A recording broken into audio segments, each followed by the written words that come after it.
Muy buenos días, mis amados. Damos gracias a Dios por este nuevo día, por este día maravilloso en el cual veremos su gloria y veremos sus maravillas. Bienvenidos a su programa Palabra Viva y Eficaz. Continuamos con la serie La Agenda de Dios. El tema de hoy, la muerte del Mesías. Nos basamos en el libro de Daniel capítulo 9, el verso 24 y el verso 26. 70 semanas están determinadas sobre tu pueblo y sobre tu santa ciudad para terminar la prevaricación y poner fin al pecado y expiar la iniquidad, para traer la justicia perdurable y sellar la visión y la profecía y ungir al santo de los santos. Y después de las 62 semanas se quitará la vida al Mesías, mas no por sí, y el pueblo de un príncipe que ha de venir destruirá la ciudad y el santuario. La profecía más precisa que amplía la muerte del Mesías se encuentra en el libro de Isaías capítulo 53. Y cuando analizamos la profecía de Isaías, nos encontramos con 6 aspectos bien importantes. El primero, su pueblo no creyó en él como el Mesías Salvador. El verso 1 al 3 nos lo describe. ¿Quién ha creído a nuestro anuncio y sobre quién se ha manifestado el brazo de Jehová? Subirá cual renuevo delante de él y como raíz de tierra seca. No hay parecer en él ni hermosura. Le veremos, mas sin atractivo para que le deseemos. Despreciado y desechado entre los hombres, varón de dolores, experimentado en quebranto, y como que escondimos de él el rostro, fue menospreciado y no lo estimamos. Aún el mismo Evangelio de Juan, en el capítulo 12, el verso 37, lo describe de esta manera. Pero a pesar de que había hecho tantas señales delante de ellos, no creían en él. Los judíos no aceptaban a Jesús por su linaje humano. En el linaje humano, aparentemente era el hijo de un carpintero desconocido, pero en realidad José era del linaje de David y José era el hombre llamado por Dios a cuidar a Jesús cuando era niño. Otro aspecto por el cual los judíos no podían aceptar a Jesús era porque él se había criado en Nazaret y dice la profecía que el Mesías tenía que haber nacido en Belén. Ellos desconocían que Jesús había nacido en Belén y él no se los confirmaba tampoco. Otro aspecto es que algunos judíos tienen problemas con Isaías 53 porque no pueden aceptar un Mesías sufriente, un Mesías que aparentemente estaba derrotado, no lo podían aceptar. Y en la época en que Jesús vino, cuando había opresión romana, ellos necesitaban a un Mesías militar, un hombre que viniera con un ejército para derrotar a los romanos. Por tanto, Jesús, aún en su muerte, fue menospreciado, como dice Isaías, fue rechazado. En Mateo 17:22 dice, Pilato preguntó otra vez, entonces, ¿qué debo hacer con Jesús, al que llaman el Mesías? Todos dijeron, crucifícalo. Estas palabras le van a costar a Jerusalén, lo cual veremos en el próximo programa por qué le van a costar. Estaban desechando al Mesías. El segundo aspecto de la profecía de Isaías 53 es que la muerte de Jesús nos convenía. El verso 4 dice, ciertamente llevó él nuestras enfermedades y sufrió nuestros dolores, y nosotros le tuvimos por azotado, por herido de Dios y abatido. Nos sanó físicamente. Toda enfermedad Jesús se la llevó al madero, todas, enfermedades físicas o enfermedades psicológicas, todas se las llevó Jesús al madero. Por eso podemos agarrarnos de esta promesa cuando sentimos enfermedad en el cuerpo, podemos decir que ciertamente ya Él llevó todas nuestras enfermedades. No es que nos va a sanar, es que ya nos sanó. Lo que sucede es que hay que apropiarse de ese milagro. En el verso 5 dice, mas el herido fue por nuestras rebeliones, molido por nuestros pecados. El castigo de nuestra paz fue sobre él, y por su llaga fuimos nosotros curados. Él nos perdonó todos nuestros pecados. Él cargó en sí mismo el pecado, él llevó toda maldición sobre su cuerpo. Por eso su cuerpo fue desfigurado, fue molido por causa nuestra. Por tanto, si aceptamos a Cristo como el Salvador y Redentor de nuestras vidas, los pecados se nos perdonarán y se quitará de en medio aquello que impide que haya una comunión entre el Padre y nosotros. Jesús hizo una obra perfecta, Jesús quita la enfermedad, Jesús quita el pecado y nos hace libre de ese pecado. El verso 6 dice, todos nosotros nos descarriamos como ovejas, cada cual se apartó por su camino, mas Jehová cargó en él el pecado de todos nosotros. Era necesario que Jesús viniera al mundo y que cumpliera el ministerio y al final fuera como un cordero. La ley de Moisés dice en el libro de Levítico que cuando alguien pecaba debía presentar un cordero, pero el cordero debía ser sin mancha, sin ningún defecto. Jesús se presenta como ese cordero que se dio por nosotros, para que nosotros no fuéramos condenados, fuéramos salvos. Su sangre nos redime, su sangre nos limpia, nos rescata y somos comprados a precio de sangre. Entonces nos convenía que Jesús muriera en la cruz. Nos sanó físicamente, nos perdonó todos nuestros pecados y fuimos rescatados a precio de sangre.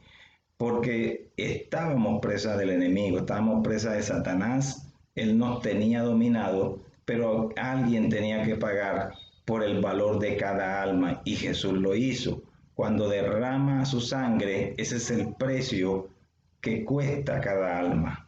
Los que somos de Cristo tenemos un valor, valemos la sangre de Cristo, valemos más que el oro y que la plata. El tercer aspecto de la profecía de Isaías es que Cristo fue la ofrenda de Dios para pagar por nuestros pecados y redimirnos. Verso 7 dice, angustiado él y afligido, no abrió su boca, como cordero fue llevado al matadero y como oveja delante de sus trasquiladores, enmudeció y no abrió su boca. En el punto anterior lo habíamos dicho, él fue el cordero de Dios, lo dijo Juan el Bautista, este es el cordero de Dios que quita el pecado del mundo. El problema del hombre no es el dinero, no son las deudas, no son otros problemas. El gran problema se llama que hay pecado, pero Jesús lo quita. Y lo corrobora la primera carta de Pedro, capítulo 2, el verso 25. Porque vosotros erais como ovejas descarriadas, pero ahora habéis vuelto al pastor y obispo de vuestras almas. Es decir, gracias a la muerte de Jesús pudimos regresar al Padre. Aún por medio de Jesucristo, nosotros fuimos rescatados de una vana manera de vivir. También fuimos rescatados del presente siglo malo. Por tanto, podemos decir que la muerte de Jesús nos hace libres. El cuarto aspecto de la profecía de Isaías es que su muerte propició el nacimiento de un nuevo pueblo llamado la Iglesia. El verso 8 dice, por cárcel y por juicio fue quitado, y su generación, ¿quién la contará? Porque fue cortado de la tierra de los vivientes y por la rebelión de mi pueblo fue herido. Nosotros estábamos descarriados, pero gracias a que los judíos rechazaron a Jesús, y no nos alegramos por eso tampoco, pero eso propició que Dios incluyera dentro del plan a todas las naciones de la tierra. Apocalipsis 7, el verso 9 a 10, dice, después de esto miré y aquí una gran multitud la cual nadie podía contar, de todas naciones y tribus y pueblos y lenguas que estaban delante del trono y en la presencia del Cordero, vestidos de ropas blancas y con palmas en las manos, y clamaban a gran voz diciendo: la salvación pertenece a nuestro Dios, hablando del Padre, que está sentado en el trono, y al Cordero. Gracias a ese rechazo de los judíos, nosotros fuimos incluidos. Aún yo creo que si ellos hubieran aceptado a Jesús, tenían la responsabilidad de predicar el Evangelio a todas las naciones. Pero esto facilitó que hoy la iglesia de Cristo sea el pueblo de Dios. Dice la Escritura que de los dos hizo un pueblo, tanto de los judíos como de todas las naciones. Nos juntó en algo que se llama la iglesia de Jesucristo, que es el cuerpo de Cristo. Es el lugar, Cristo es el lugar, nos unimos a Él para estar en contacto con el Padre.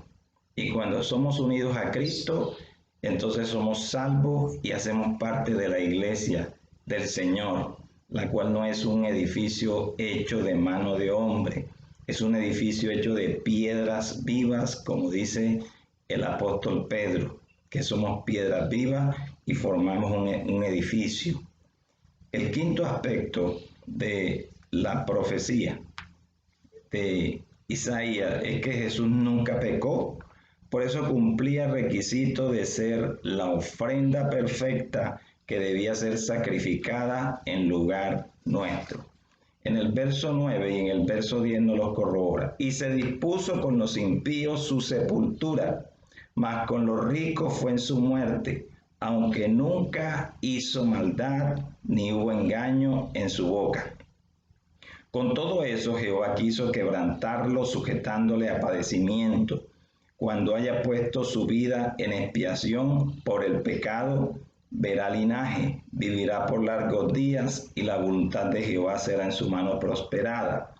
Verá el fruto de la aflicción de su alma, y quedará satisfecho. Por su conocimiento justificará a mi siervo justo a muchos. En 1 de Pedro 2:22 dice: el cual no hizo pecado ni se halló engaño en su boca. En el Antiguo Testamento, el cordero que era presentado no podía tener ningún defecto físico, no podía estar maltratado, con una pata rota, no le podía faltar un ojo, tenía que ser un cordero perfecto. Esto representaba, cuando presentaban el cordero, que no había pecado en él. Lo mismo, cuando el Mesías Salvador se presenta, no había pecado en Jesús. Nunca mintió, nunca hizo un acto en contra de Dios. Por lo tanto, cuando Dios, el juez supremo, observa el sacrificio de Jesús, lo acepta porque no encontró ninguna falla en el Señor. Por eso no hay otro Salvador, porque todos los hombres están bajo pecado y necesitaban a alguien superior llamado el Mesías para que viniera a rescatar a toda la humanidad. Y damos gloria a Dios porque el Señor es nuestro Salvador y la ofrenda fue acepta por el Padre.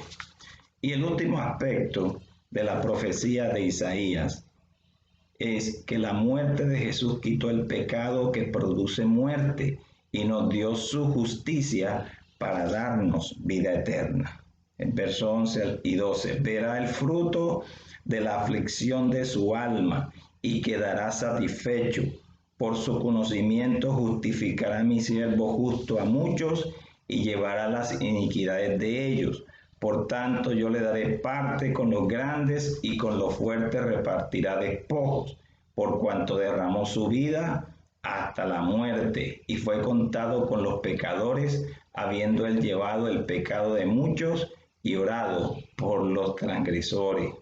Dios estaba exigiendo una vida que fuera intachable para poder ser ofrecida en reemplazo de toda la humanidad que estaba bajo pecado. Por lo tanto, el sacrificio de Cristo quitó el pecado. porque si Él pagó, ya a nosotros no se nos cobra, no se nos imputa un delito o un pecado que tiene que ver con la ley de Dios. Por eso somos libres. Y la primera carta de Pedro, capítulo 2, el verso 24 dice, quien llevó él mismo nuestros pecados en su cuerpo sobre el madero, para que nosotros, estando muertos a los pecados, vivamos a la justicia, y por cuya herida fuisteis sanados. En los cielos, todos aquellos que hemos recibido a Jesús aparecemos como inocentes, no porque nosotros seamos buenos, sino porque la justicia de Cristo hace parte de nosotros. Todo lo bueno que Jesús hizo se nos abona a nosotros, pero tenemos que entregar la vida vieja, dejar todo lo que tiene que ver con el pecado, para que en realidad se pueda manifestar en nosotros la vida de Cristo. Y por eso la justicia de Cristo se nos abona a nosotros. Y esa es la justicia nuestra hoy. Esa es la que nos hace inocentes. No somos inocentes porque hagamos cosas buenas. Somos inocentes porque la justicia de Cristo es la que se muestra ante el Padre, es la que da la cara por nosotros, y es como si nosotros hubiésemos hecho lo bueno, cuando fue Jesús quien lo hizo, y gloria a Dios, somos libres, somos justificados, declarados inocentes, porque sobre Jesús vino un juicio, pero era para Él, el ser muerto, pero para nosotros recibir vida eterna. Por eso cuando recibimos a Jesús, la muerte se va de nosotros y entra la vida. Por eso los predicadores decimos, recibe a Cristo, entrégale tu alma al Señor. Y lo que hace Dios es limpiar el alma del hombre con la sangre de Jesús que fue derramada, y eso a nosotros nos hace libres para siempre. Mis amados, espero que hayan aprendido un poco más de la palabra de Dios, y lo importante es que usted tenga una relación con el Padre por medio de Jesucristo. Lo importante es que usted reciba a Jesús como Señor y Salvador, quien le dará garantía de salvación, perdón de pecados y vida eterna. Un día todos aquellos que hemos recibido a Jesús nos encontraremos con Él, pero Él nos llevará a lugares celestiales para encontrarnos con el Padre. Por eso era importante que Jesús muriera. Por eso era necesario que viniera un Mesías a rescatar a toda la humanidad. Que el Señor me los bendiga grandemente, que pasen un feliz día. Nos vemos en el próximo programa.